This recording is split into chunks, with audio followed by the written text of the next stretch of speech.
خدای ورور سوال کړی دی وایي چې زما ماشومه لور ده او هغه چې پیدا شوه ډېره مریضه وه ناروغه وه نو بعض دوايانې به استعمالولې د هغه دوايانو د لاسه هغې ته د هغې بدن ته هم بعض نقصان رسېدلی دی یو نقصان دی چې د هغې روزي دا ټولې ولیدلې دي روزي یې نشتي او اوس هغه لویږي او روزي چې د نارینه هم نه بد ښکاري او بیا زنانه نو که چېرته موږ دا روزي دې له رسم کو جوړې کوله دا به روایي او که دا به ناروایي الجواب دا مسله موږ څو پیري ذکر کړې چې ګوره دا یاده کوي دا مسله شریعت کې دا خبره ده چې د الله په مخلوق کې به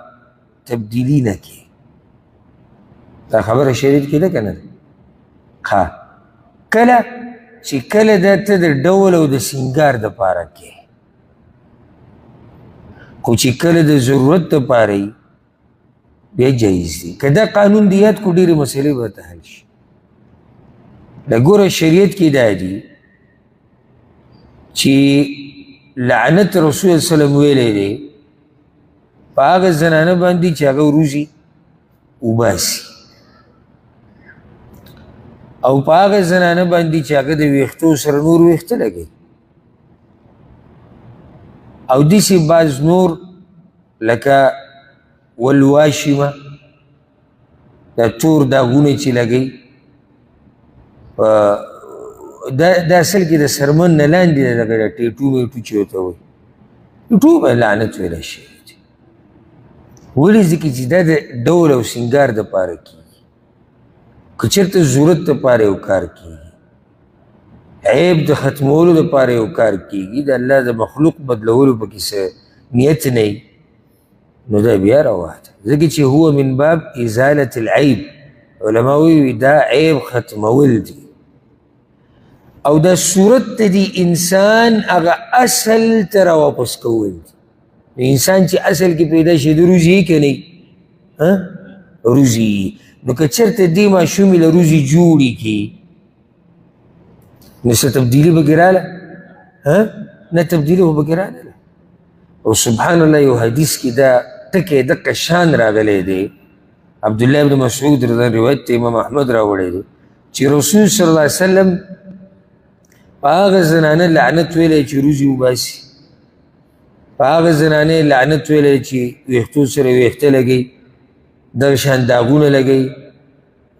دغه شان د غاښونو کې دا لارې جوړوي په خپله الا من دا مگر دا که بیماری دا مسله د حدیث کې یعنی د بیماری او د ضرورت په وخت کې بعض کارونه به دې کې رواجي دا مسله د حدیث نه بیان شو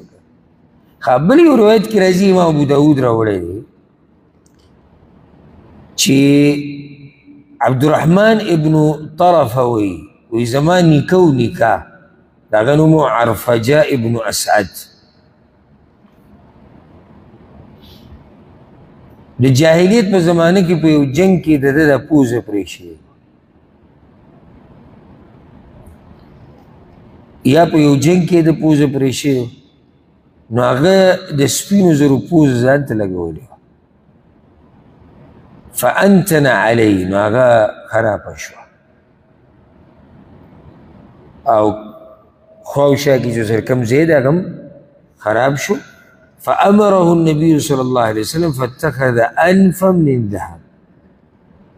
رسول صلی الله علیه وسلم ته امر وکړو چې د سرو زرو پوزه جوړه کړه د څه د سرو زرو ګان نه خرابېږي نو دا اوس وګوره پوزه یې نشته پوزه لګوي اجازت چا ورکړو رسول صلی الله علیه وسلم ځکه چې عیب ختمول دي نو ځکه ډېر ورته موږ دا وایو چې ته خپلې لور دپاره روزي جوړولی شي خو زه دا وایم که چېرته کیدی شي او دا روزي ورته ولګوي نو ډېرې به ښه نن سبا طب او ډاکټري ډېره مخکې تللې ده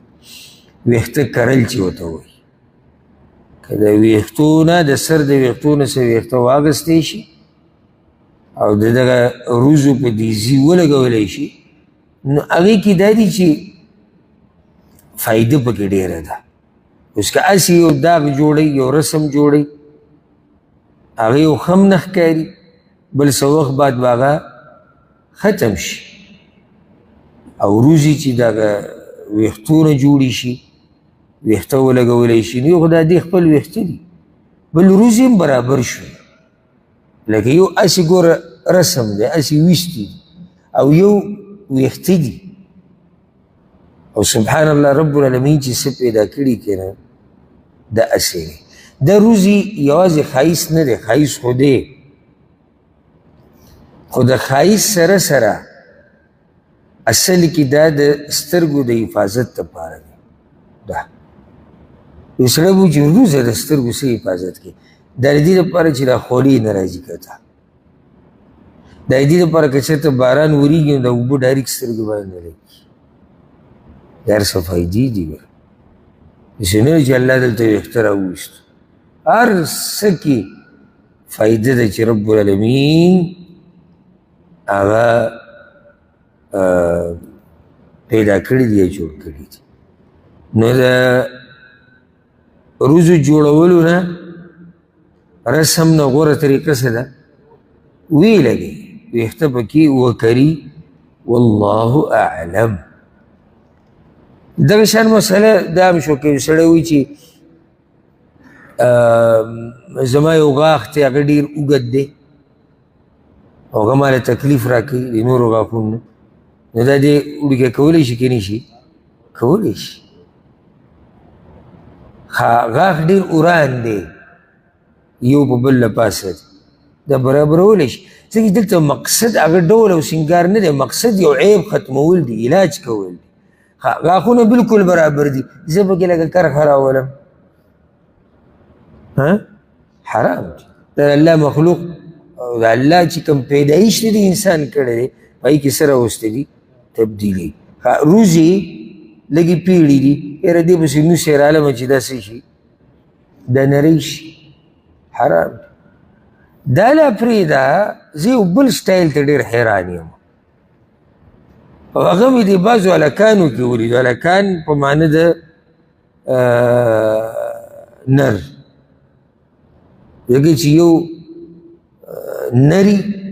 نو نر او ماده نر دا په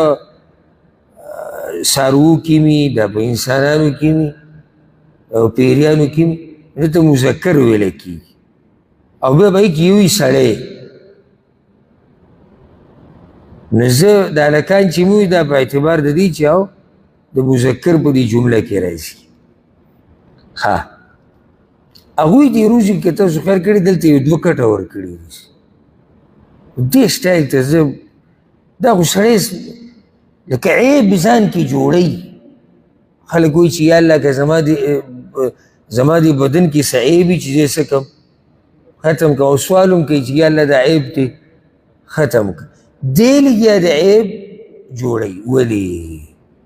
دا چې کله موږ په یوروپ پسې روان شو که نه پټې سترګې او دا چې کله موږ په ډمانو پسې روان شو پټې سترګې او دا چې کله موږ په فحاش خلکو پسې روان شو پټې سترګې که نه نو زموږ هلکان او جنکۍ به دا چل وکړي روزه به یې دلته ووایي او بیا دې ویښتو کې چې کوم یعنې الله رب العزت د انسان له څومره ښایسته ویښته ورکړي مزېدار څومره خوند کوي ده به څه چل کړی دیزي کې به یې چې هغه ټوپۍ غوندې کې پرېښودې د یهودو هغه ټوپۍ غوندې دي هغه عبادت چې کوي دیزي باندې څه پرته وي هغه شان یو ټوپۍ به دلته پرته وي سیډونه به یې ترې ووالي ته به وایي چې دا چېرته دغه ځان یې دغه جوړ کړی د اوبو په بوتل باندې اثر نه هغه شی د ځان جوړ کړی ښایسته انسان او د ځان نه څه شی جوړ کړو اوس مې بل سټایل راوتی دا یو طرف بخرې دا نه او دی الله اکبر یعنی که چېرته دا سټایل د ډمانو نه او د فحاشو خلکو نه او فلمونو کې نه او چا دا کړی نو ټولو به وایي چې دا څه دی لیونی دی وایي نیم ویښته والي نیم شتي اوس ورته څوک لیونی نه وایي ولې ځکه چې ډمانو کې داسې شتي چې هغوی کړي دي چې ډمانو کړي دي بیا خو طریقه ده بیا خو به یې کې د ترقۍ دپاره په ذهن د دوی کې یو سړی لاړ د نعي خواله چاپ ته او چاپ کې ته هغه نیم ویښته وویل نیم پاتې شو او کور ته راغی مور به ورته څه وایي او ماشوم به زغلی که نه به زغلی ولې زغلی لاړ شه بیخ دې اوس هغه نعي ته ووایه چې پوره ویښته ده یا لرکي یا پوره پرېږدي اوس یې که کې داسې دی دا بیا سټایل دی ته به حیران شي د یو نیم ته چې د بازار کې وګورې او مزه دا کوي چې دا یو طرف یې لر کړی دا او دا اوږه دي دا بیا داسې راچولي او دې ځای کې د روزو کې یو کټ هم ورکړي او بیا ډېره مزه ده وکړي چې په یو غوږ یې والی وي اوس ته دې کومه کیټګرۍ ته ورچې هغه ته بیا ټوله شپه سوچ کوه یو پکې والیم ده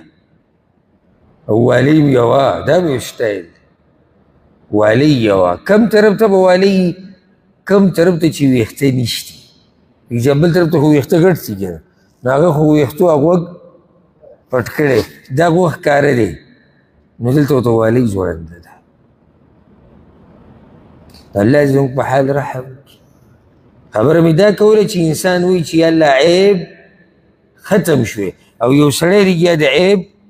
په زور جوړوي یو سړی رښتیا د عیب جوړوي